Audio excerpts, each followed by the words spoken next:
Hi, I'm James from GameFront, and welcome to Hot Off the Press Start, the weekly show that rounds up all the latest gaming news and delivers it quicker than Luigi running scared from a mansion full of ghosts while holding a vacuum cleaner. Mario! Capcom ought to be pretty pleased with the performance of Resident Evil 3 Remake, which has sold a whopping 2 million copies in its first 5 days on sale. According to Capcom, the sales cover all platforms of the game that it's available on, and just under 50% of those sales were digital. Personally, I'm pretty surprised that so many people buy physical copies of the games, especially in this day and age. I mean, you're literally risking your life. I get it.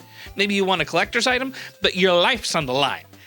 Nonetheless, compared to Resident Evil 2 Remake, these numbers are actually down. That game sold 3 million copies during its first week on sale. Interestingly, though, the original Resident Evil 3 only sold 3.5 million copies during its entire lifetime on sale. So it looks like, it seems Resident Evil 3 is on course to do big numbers and outsell the original with ease. Rick May, the voice actor who played the role of the soldier in Valve's Team Fortress 2, has sadly passed away from complications of COVID-19. The news was reported by the Rekindle School for Acting and Film in Seattle, where May worked as a teacher. May was recovering from a stroke when he contracted COVID-19, which is believed to have had a contributory factor. Apart from Team Fortress 2, May also was featured in games such as Age of Empires 2 Definitive Edition, Honors Among Thieves, and Star Fox 64. Outside of video gaming, he served as the artistic director of the Renton Civic Theater and Civic Light Opera, directing hundreds of shows over the years, including The Odd Couple, Fiddler on the Roof, and Death of a Salesman.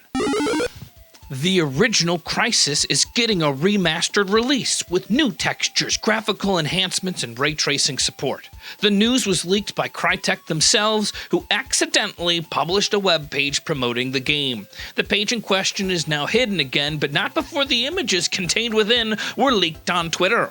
The remastered version is heading to PC, PS4, Xbox One, and interestingly enough, the Nintendo Switch, which will mark the first time a Crysis game will be appearing on a Nintendo console. It's going to feature ray tracing support, lots of graphical enhancements, and new high-resolution textures. Crysis was infamous for taxing even the highest-end PCs back in the late 2000s. And the question, can it run Crysis, is now part of an integral part of gaming culture. Hopefully, this remastered release isn't quite as taxing on the modern hardware.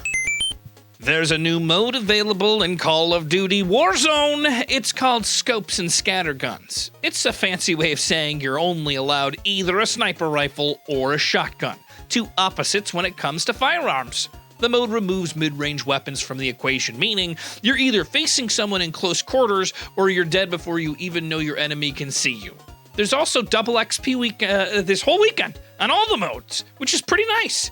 In addition to that, there's bundles appearing on the store with 2 new legendary weapons and customization options, as well as the usual skins and items. And finally this week, Season 2 of Fortnite Chapter 2 has been extended, with the 3rd season now pushed back until June. The season was initially due to come to an end on the 30th of April. The reason for the 5-week delay isn't entirely apparent, with the announcement being made just, a short blog post on Epic Games' website. We can only assume that the reason could be down to the coronavirus pandemic or additional development time required before release.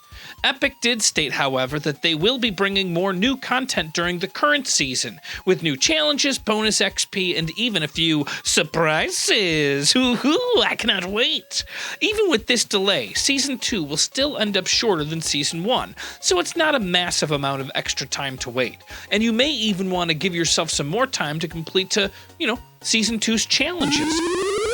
And that's this week's gaming news. As always, don't forget to like, comment, subscribe, and click the bell icon to stay up to date with the latest news from GameFront.